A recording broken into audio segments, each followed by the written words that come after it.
What's up, everybody? Long time no see. Welcome back to Kaleb's Kung Fu Cinema, or I should say, the spin-off YouTube channel for Kaleb's Kung Fu Cinema. I am Kaleb, your favorite Kung Fu fanatic. For those of you who do not know me, because I've been inactive for about a month, I am Kaleb. I host a podcast called Kaleb's Kung Fu Cinema, where we cover all of your favorite martial arts action films. And yeah, I'm sorry. It's been almost a month since my last upload, and there's just been a lot of crazy stuff going on in my little world, so I just haven't really had a chance to make a new video. And I was also struggling for a little while with what video I would do next, but I finally finished this game that I'm going to be reviewing for you guys today. I finally finished it because I took a bit of a break from it, and then it was a pretty interesting and also frustrating experience, but I finally finished it, and I figured, you know what, I'll go ahead and talk about this game because it's pretty fascinating. What game am I talking about, you may ask? Well, you know the game if you clicked on this video because you saw the title. But anyway, this is a review of Jet Li Rise to Honor. Hell yeah. Also hell no at the same time because wow. Okay, so anyway, yeah, I'm going to review Jet Li Rise to Honor. This is a PlayStation 2 game.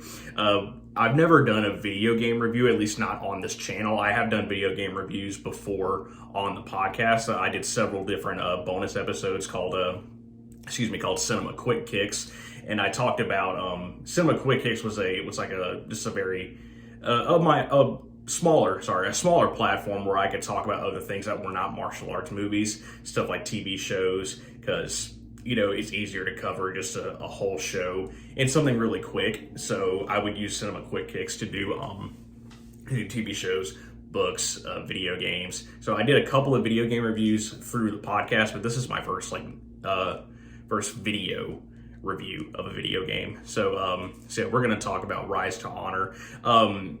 So what I'll do is I'll talk really quick about the conception of the video game, what happens in it, and what the gameplay is like, and just my overall opinion on it. So Rise to Honor, once again, that is the cover. It's a really cool cover. I like that. And then the back, we got some pictures from the game itself.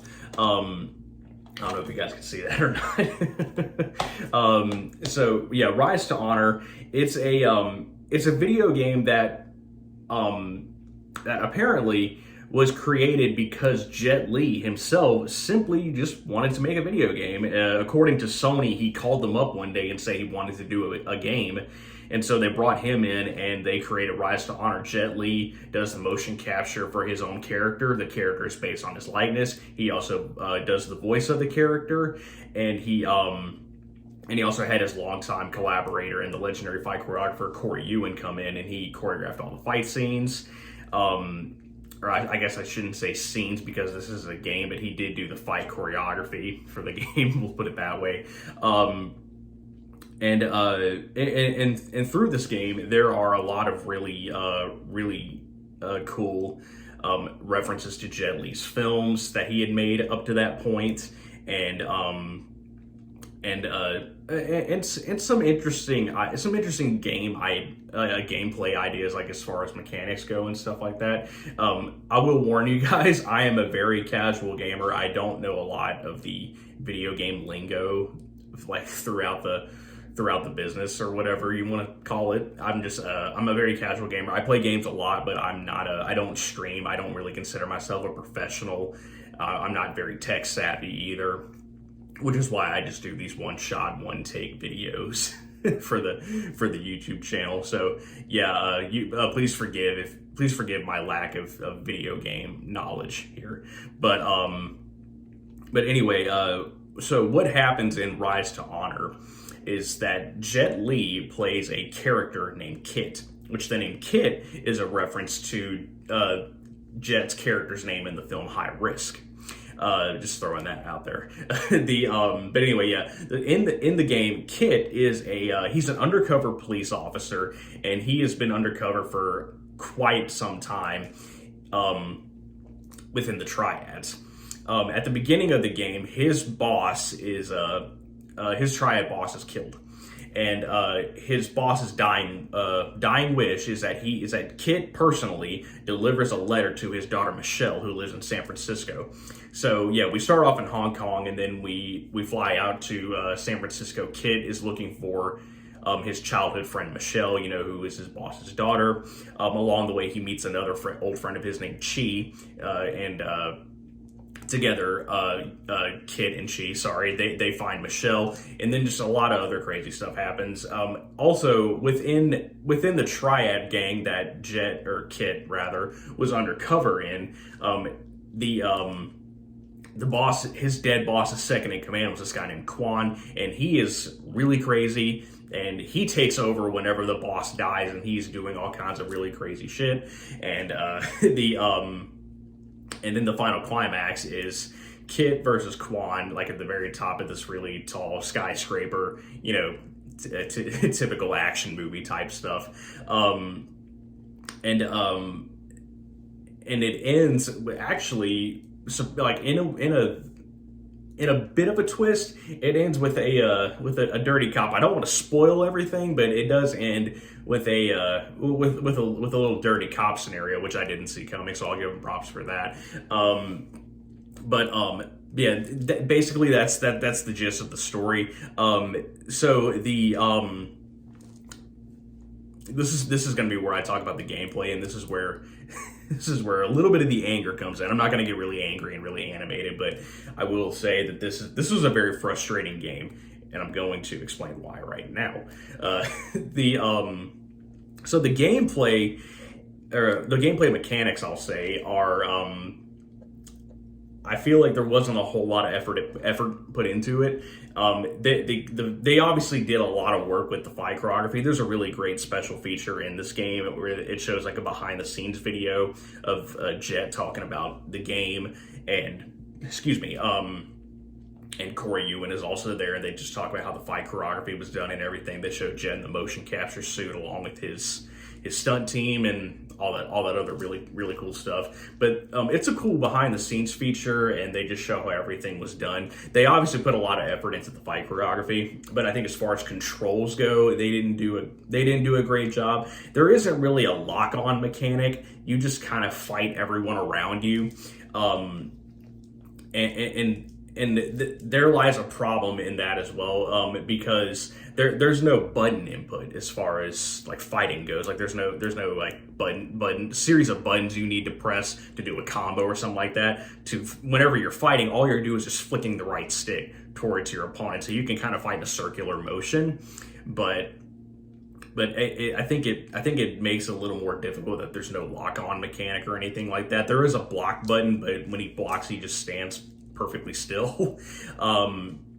But you can do grapples and throws too. But just because they decided to have the fight mechanics to where you're just flicking the right stick, it makes the fight scenes very chaotic.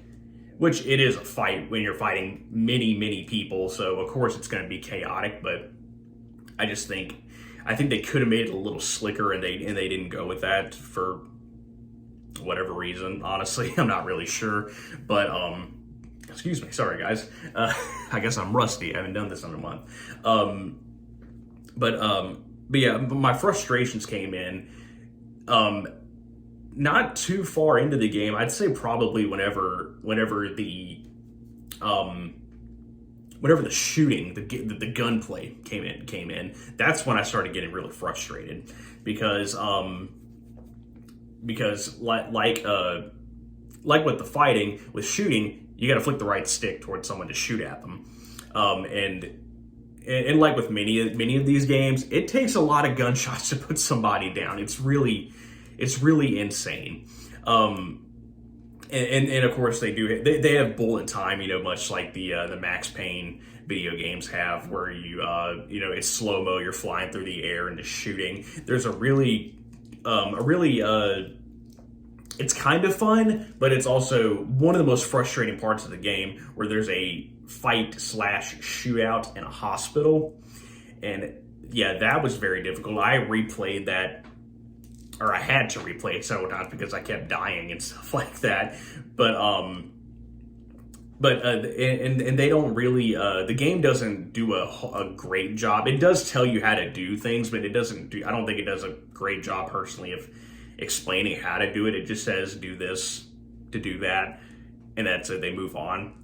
Yeah, so not a very great job of explaining the mechanics and the gameplay and stuff like that. And then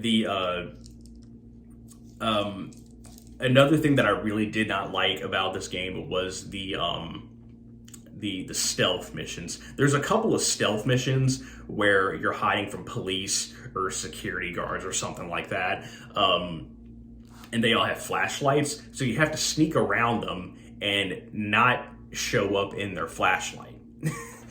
and that's really difficult. You have to sneak up and just hit them, and then they go down.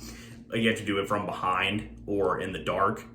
But that was probably the most frustrating part of the game, was having to do that. I think there's probably 3 sequences where you have to sneak up on people, and it's and another thing that made it really frustrating was, again, not really explaining how to do certain things, because there are moments where you don't really know how to not get caught. Like, you get caught and you can't figure out how to not get caught. And then my wife did this several times, which I give props to her, because she was sitting right there watching me be really frustrated with this game, and she put up with it. So I love my wife for that, and I appreciate that. But there were many moments where I just didn't know what to do. I got stuck at a certain part, mainly with the stealth. I would get stuck, and I would have to ask my wife to, like, look up a walkthrough on Google, or a walkthrough video on YouTube, to help me figure out how to get past something, because I just kept getting stuck and getting caught or killed off, or whatever. But yeah, the stealth missions were probably the most frustrating part. And there's also moments where you have to fight a boss character, and once again, they don't really tell you how to beat this guy. You just kind of have to figure it out on your own. There's a fight where you fight this mini boss named Billy Soon, I believe, and that was a very frustrating fight to do, because Billy Soon uses a comma, the weapon, and every time you land a hit, and this is whenever I was playing it during the first run. Every time you try to land a hit, it doesn't land, or it will land, but none of his life gets taken away. And I had to I figured it out myself, that every time he does this very flashy move and laughs, then you can land a hit. It took several tries for me to figure that out, though, and I kind of just had to figure that out on my own. So that was really frustrating. I didn't like that too much, and there's another moment where you have to fight this guy in this giant pool. And to beat him, you basically have to drown him. Again, they don't tell you how to do that. You just kind of have to figure it out. And same with at the very end, whenever you're fighting Quan. The final fight is against Quan, the one who takes over the Triad Gang after Kit's boss dies. Whenever you're fighting Quan, there's a moment where you're in a gas chamber, and he has a gas mask. And you have to grab onto him and take his gas mask to restore your air supply, and then you have to do that several times. And then the final bit of this fight against Quan, Michelle, she is holding, or hanging from a ledge, and so she's just holding on to it, and you have to run over and pull her up every few seconds, and if you don't, she'll fall to her death. But again, they don't tell you you need to do that. Sorry, they don't tell you that you need to do that. She's just hanging there, and then eventually she falls. And I had to replay that a few times because I didn't know what was happening. So yeah, that was one of the most frustrating things, is they don't do a great job explaining how to do something, or how a certain fight needs to go. You just kind of have to figure it out on your own. And I think they could have done a better job with the mechanics as far as the fights go, even though they did put a lot of effort into the choreography, which is great. But yeah, I think they could have done a better job with the controls and everything like that. And there was another equally frustrating moment where where you're on this. So Kit is like kind of in this pit, and he's just fighting waves and waves of Quan's henchmen, and that was really, really frustrating. I don't even know how many times I replayed that part because I kept dying.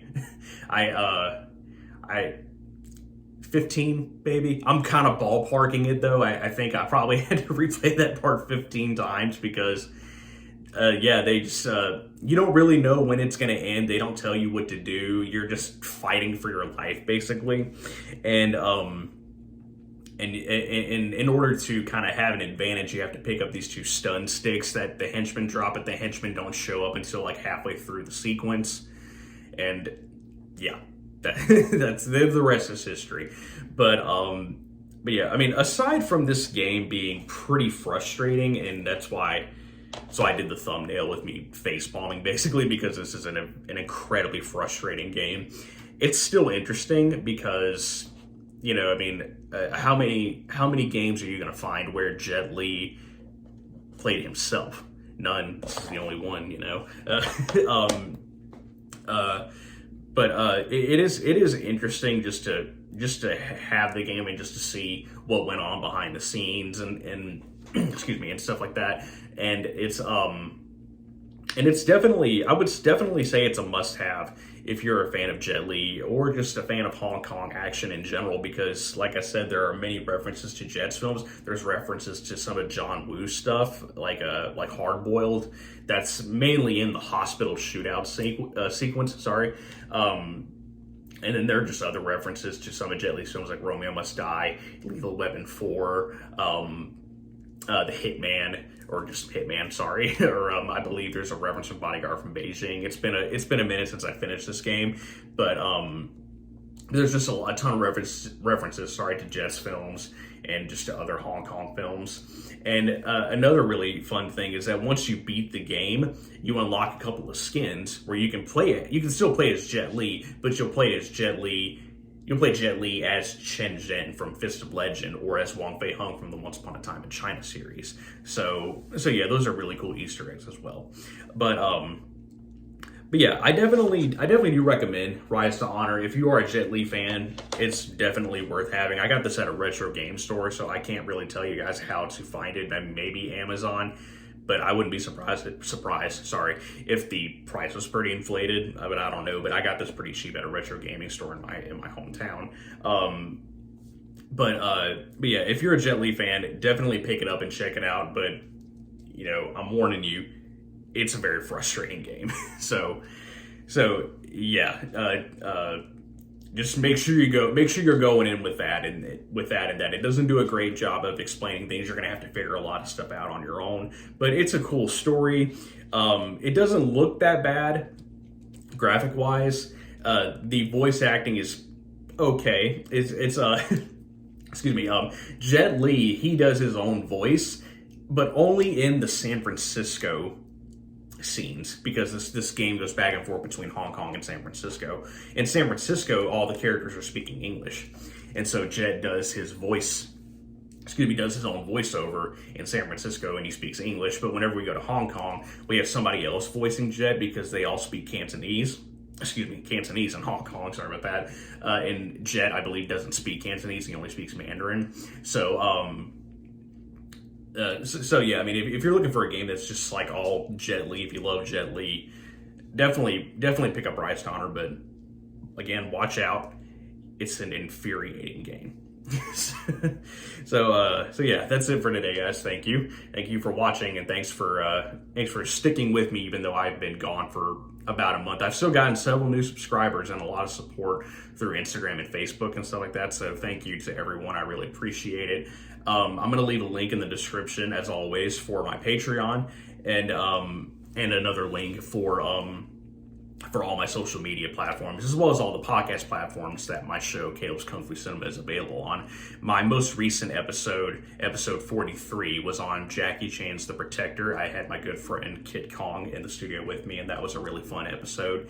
The next episode is going to be out this Saturday, June 25th. That's going to be episode 44. I'm going to be talking about Knockabout, which is one of my favorite Yuen Biao films. I believe that's how you say Yuen Biao. That's how I say it, at least. But But yeah, it's gonna be on Knockabout, an excellent showcase of monkey kung fu. It's a really awesung movie directed by Sammo Hung. He did the fight choreography and he's in the film as well. So yeah, keep an eye out for that episode 44 of Kaleb's Kung Fu Cinema, where I talk about Knockabout. Just hit the link in the description, and you can subscribe to my podcast through Apple or Google or Spotify or whatever it is that you that you listen to the show on. And yeah, pick up Rise to Honor. It's fun, but not fun as well. But yeah, that's it. Thank you guys. I will see you in the next video.